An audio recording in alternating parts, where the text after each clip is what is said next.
Daniel Carter once believed that hard work would always lead to success. 10 years earlier, he owned a small but stable construction company. He had a happy family with his wife Emma and his little daughter Sophie. Every evening, Sophie would run to the door and hug him the moment he came home. Daniel thought life would always stay that way. But everything changed. One day, a major investor suddenly pulled out of the company's biggest project. Money disappeared quickly. Employees demanded salaries. Banks demanded loan payments. Daniel tried everything to save the business. He borrowed money, sold equipment, worked day and night without rest. But in the end, the company still collapsed. On the day he locked the office for the last time, snow covered the empty parking lot. Daniel stood alone in the freezing winter, holding a cardboard box filled with family photos and old documents. He stared at the company sign for a long time.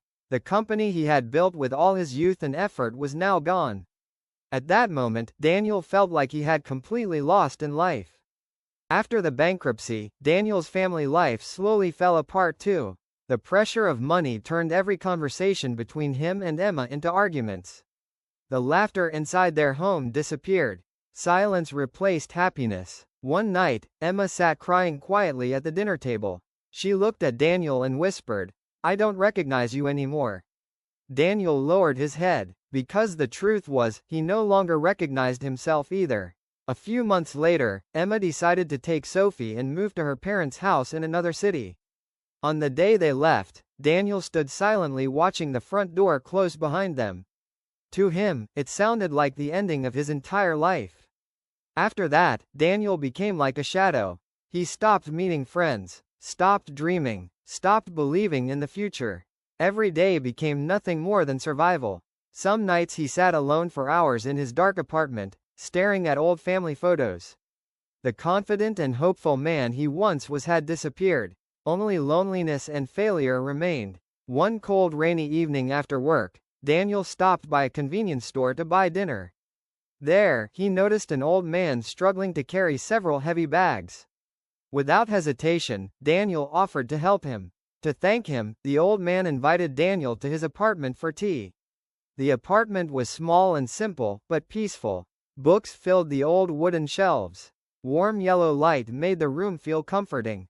During their conversation, Daniel finally shared everything. The failed company, the broken marriage, the years of hopelessness. When he finished speaking, the old man looked at him carefully and asked, "When exactly did your life end?" Daniel stayed silent. Then the old man said softly, "Failure is not the end of a man. Staying on the ground is." Those words awakened something deep inside Daniel. For the first time in years, he started believing that maybe his life was not truly over. The next morning, Daniel woke up before sunrise. He cleaned his apartment, started exercising, wrote small goals on paper. At first, the goals were very simple. Wake up early. Save money. Call Sophie once a week. Little by little, Daniel began changing. During the day, he worked at the warehouse. At night, he studied logistics and warehouse management on his old laptop. While others slept, Daniel quietly rebuilt his life. For 6 months, he never gave up. Finally, a delivery company opened a position for a night operations manager. Daniel applied immediately. During the interview, he was asked about his past failures. For the first time, he did not hide from the truth. He answered honestly, "I failed. But failure taught me more than success ever did." 1 week later, Daniel got the job. He finally started earning better money again. But more importantly, he regained the confidence he had lost for almost 10 years. Years passed, and Daniel eventually became a regional manager for the company. But by then, he understood that success was not about money anymore. Success meant peace, strength, and the ability to rise again after failure. One day, Daniel received a final letter from the old man who had changed his life. Inside the letter were simple words. Life gives second chances to those brave enough to begin again. Those words stayed in Daniel's heart forever.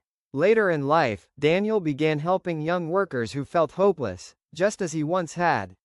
At the age of 50, he stood on a stage in front of hundreds of people and shared his life story. He said, "A bad chapter does not mean your story is over. You do not need to rebuild your whole life in one day. You only need to take one small step. Then another. The audience stood and applauded loudly. In the front row, Emma and Sophie smiled proudly at him. At that moment, Daniel realized something important. His life had not ended on the day he lost everything. That was simply the day he began becoming a stronger man.